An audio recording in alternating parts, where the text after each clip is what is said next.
శ్రీమాత్రే నమః. సద్గురు జ్యోతిషాలయం వారి యొక్క ఆంగ్ల నూతన సంవత్సర శుభాకాంక్షలు. మా ప్రేక్షక మిత్రులందరికీ కూడా ఈ 2025 ఆంగ్ల నూతన సంవత్సరం ఎన్నో గొప్ప వసంతాలు రావాలని మనస్ఫూర్తిగా ప్రార్థన చేస్తున్నాను. మీరు మాకు చేసే ఒక చిరు సహాయం, మా ఛానల్ని లైక్ చేయడం, సబ్స్క్రైబ్ చేయడం, మీ మిత్రులందరికీ షేర్ చేయడం, ఇది ఒకటి చేయండి. ఇంకా మీకు చాలా అద్భుతమైనటువంటి విశేషాలు చాలా మీకు వస్తాయి. మరి ఈ ఆంగ్ల నూతన సంవత్సరంకి ఉగాదికి మధ్యలో ఉన్నటువంటి 3 నెలలు ఉంటుంది చూసారా, చాలామందికి మళ్ళీ ఉగాది పంచాంగ శ్రవణంతో పాటు మళ్ళీ వస్తుంది. కానీ ఈ 3 నెలల గ్యాప్లలో ఏమేమి జరగబోతున్నాయి, ఓవరాల్ ఇయర్ ఎలా జరగబోతున్నాయి అనేది మనం చూసుకుంటాం. ప్రతి ఒక్కరికి ఒక ఫీలింగ్, ఈ కొత్త సంవత్సరం నాకు ఏం జరగబోతుంది, నేను ఈ సంవత్సరం నాకు వివాహం అవుతుందా, ఉద్యోగం వస్తుందా, నా వ్యాపారం బాగుంటుందా, నా రాజకీయం బాగుంటుందా, నేను ఎలా ఉంటాను అనే ఒక ఆలోచన అంతా కూడా ప్రతి ఒక్కరికి వస్తూ ఉంటుందన్నమాట. దాన్ని దృష్టిలో పెట్టుకొని 12 రాశి ఫలితాలు అన్నిందరికీ కూడాను మనం చెప్పబోతున్నాం. మళ్ళీ చెప్తున్నాను, రాశి ఫలితాలు అన్నది పడుతున్న వర్షానికి ఒక గొడుగే, కానీ రాశి ఫలితాలు జీవితం కాదు. మీరు మిమ్మల్ని నమ్మండి, మీ ఇష్టదైవాన్ని నమ్మండి, దైవ ప్రార్థన చేయండి. ఇంకనూ మీ రాశి ఫలితాలన్నీ పొందాలని అనుకుంటున్నవారు మీ పరిసర ప్రాంతాల్లో ఉన్నటువంటి సద్గురువుని ప్రార్థించండి. వారి దగ్గర పోయి మీ యొక్క date of birth, time of birth తెలపండి. లేదా మా ద్వారా తెలుసుకోవాలనుకుంటున్నారా, ఈ కింద ఉన్న నెంబర్కి వాట్సప్ చేయండి.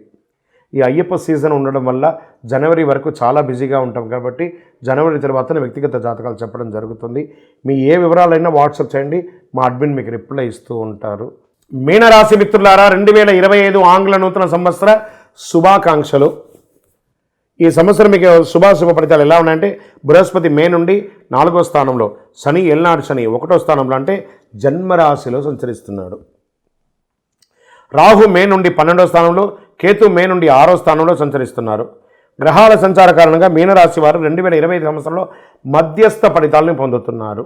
కేతు సంచారంతో ఈ రాశి వారికి రాజయోగం, ఉద్యోగంలో ప్రమోషన్లు వచ్చే అవకాశాలు ఉన్నాయి. జనవరిలో సూర్యుడు మకర రాశిలో ప్రవేశిస్తున్నాడు. దాదాపు ఒక సంవత్సరం తర్వాత సూర్యుడు మకర రాశిలో వెళ్తున్నాడు. సూర్యుడు శని భగవాన్ని రాశిలో వెళ్ళడం వల్ల దాని ప్రభావం అన్ని రాశుల మీద పడుతుంది. శక్తివంతమైన గ్రహాల్లో ఒకటి శని, అది నెమ్మదిగా కదిలే గ్రహంగా ఉండడం వల్ల ప్రతి 12 సంవత్సరాలకు మారుస్తూ ఉంటాడు. బుధుడు మిథున రాశి, కన్యా రాశుల అధిపతి. ప్రస్తుతం బుధుడు వృశ్చిక రాశిలో సంచరిస్తున్నాడు.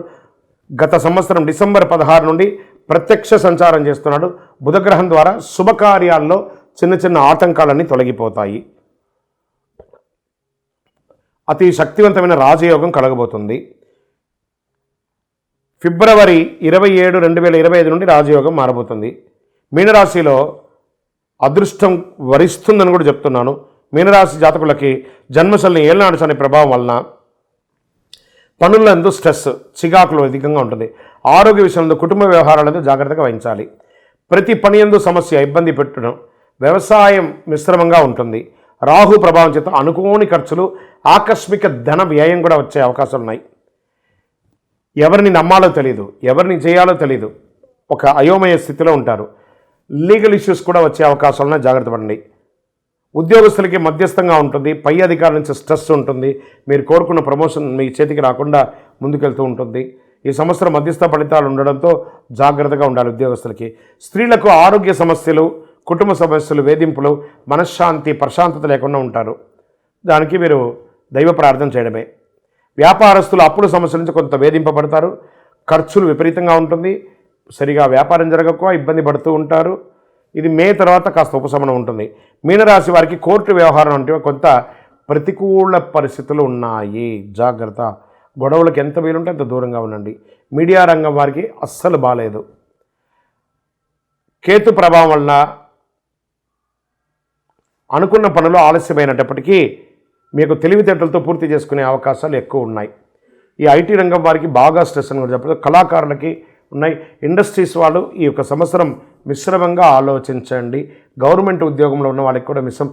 స్పోర్ట్స్ రంగం వారికి చాలా బాగుందని కూడా చెప్పవచ్చు ఈ యొక్క సంవత్సరం అంతా కూడాను. ఇంకా మీరు చేయవలసిన పరిహారం, నవగ్రహాలకి ప్రతి శనివారం, ప్రతి మంగళవారం 19 ప్రదక్షిణాలు చేయండి. శనివారం నాడు తైలాభిషేకం చేయండి. కాకికి బెల్లం ముక్క పెట్టండి. Maximum blue or black dress ఎక్కువ వాడడానికి ప్రయత్నం చేయండి. నంబర్ 3 అనే ఒక సంఖ్యను ఎక్కువ శాతం వాడండి. ఇంకను అతి శక్తివంతమైనటువంటి కరుంగాళి మాలను ధరించండి. ఆరోగ్యపరంగా ఉంటారు, ఐశ్వర్యపరంగా ఉంటారు. గ్రహదోషం అంతా తొలగుతుంది. ప్రతి 5-10 నిమిషాలకి కరుంగాళి మాలను ఇలా పట్టుకొని ఇలా అంటూ ఉండండి. అన్ని రకాల దోషం తొలగి అద్భుతమైనటువంటి జీవితాన్ని పొందుతారు. విజయోస్తు. ద్వాదశ రాశుల్లో ఉన్నటువంటి రాశి ఫలితాలన్నీ కూడా గోచార గ్రహస్థితులను దృష్టిలో పెట్టుకొని మీకు చెప్పడం జరుగుతుంది. యాత్ర సమయం ఆసన్నమైంది. మకర సంక్రాంతి సమయం ఆసన్నమైంది. అయ్యప్ప భక్తులందరూ కూడా ఎదురు చూస్తున్నారు, ఎప్పుడురా స్వామివారి యొక్క దివ్య దర్శనం చేయాలని. ఎలా వెళ్ళాలి? భోగికి ముందు చేరాలి, మకర సంక్రాంతి చూడాలి, చాలు చాలు మనకింకా వలదు వలదు ఇక జన్మ. అలా మకర సంక్రాంతి కంటే ముందు, భోగి కంటే ముందు శబరిమలకి వెళ్ళి ఆ మకర సంక్రాంతి చూసి, ఆ తిరువాభరణ చారుత దర్శనాన్ని చూసి, ఆ జ్యోతి దర్శనం చూసి తిరిగి వచ్చేటప్పుడు ఒక్కొక్క ముఖంలో ఆనందం ఉంటుందో చూసారా? ఏదో సాధించాలని ఒక గొప్ప ఆనందం. ఆ ఆనందంతో తిరిగి వచ్చి మళ్ళీ 1 ఇయర్ మీరందరూ కూడా సుఖంగా ఉండాలని మనస్ఫూర్తిగా అయ్యప్ప స్వామి వారిని ప్రార్థన చేస్తున్నాను. అన్ని రకాలైనటువంటి ఏర్పాట్లు తిరువాంకూరు దేవస్వం బోర్డు వారు మీకోసం చేసి పెట్టున్నారు. మంచినీటి వసతులు, బాత్రూమ్ వసతులు, స్నాన ఘట్టాలు, భోజన వసతులు, అన్ని రకాలుగా. పోలీస్ సిబ్బందులు అయితే అద్భుతంగా సర్వీస్ చేస్తున్నారు. ఫైర్ సిబ్బందులు సర్వీస్ చేస్తున్నారు. ఫారెస్ట్ వారు సర్వీస్ చేస్తున్నారు.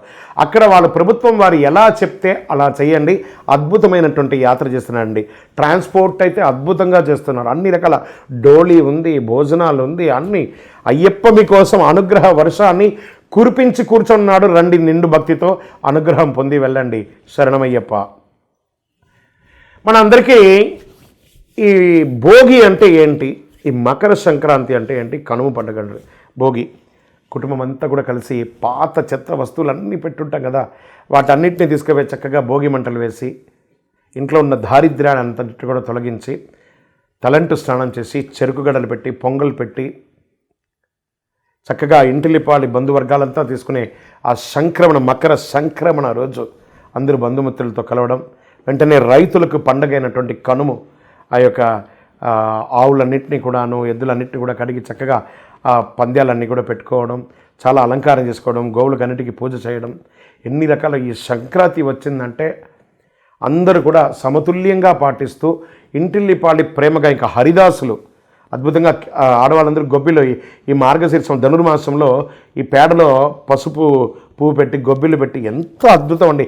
పల్లెటూరులో పోయి చూడాలి. మా బాల్యంలో అంతా దాన్ని చూసేవాళ్ళం. ఇప్పుడు అన్నీ కూడా పట్టణంలో అవన్నీ మిస్ అయింది. కానీ ఇప్పటికీ కొన్ని జిల్లాల్లో, తూర్పు గోదావరి, పడమర గోదావరి, కృష్ణా జిల్లాల్లో నేను చూస్తున్నాను. ఇటుపక్క డెప్త్గా కొన్ని జిల్లాలకు వెళ్తే, ఇటుపక్క తెలంగాణలో మంతని, ఇటుపక్క కరీంనగర్ జిల్లాలో కొన్ని చోట ఇవన్నీ కూడా ఉన్నాయి. కూడా కొన్ని చోట చూస్తున్నాయి హరిదాసులు రావడం, ముగ్గు చక్కగా గొబ్బియలో ఊరంతా కూడా సంక్రాంతి ముగ్గు పండుగలో పిల్లలు అయితే చక్కగా పతంగులు ఎగరేయడం. ఇది ఒక సంక్రాంతి అంటే. ఇంటిల్లిపాలి పెద్దవాళ్ళందరూ చిన్నపిల్లలకి మంచి మంచి గిఫ్ట్లు ఇవ్వడము, బట్టలు ఇవ్వడము, చిన్నవాళ్ళందరూ పెద్దవాళ్ళ దగ్గర ఆశీస్సులు పొందడము. ఒక అద్భుతమైనటువంటి మన భారతదేశపు ఆచారాన్ని అద్భుతంగా చూపించే ఒక పండగ ఏదైనా ఉందంటే అది మకర సంక్రాంతి పండుగ. అందరూ కూడా భోగి, మకర సంక్రాంతి, కనుమ శుభాకాంక్షలు, ఆశీర్వాదం. శరణమయ్యప్ప.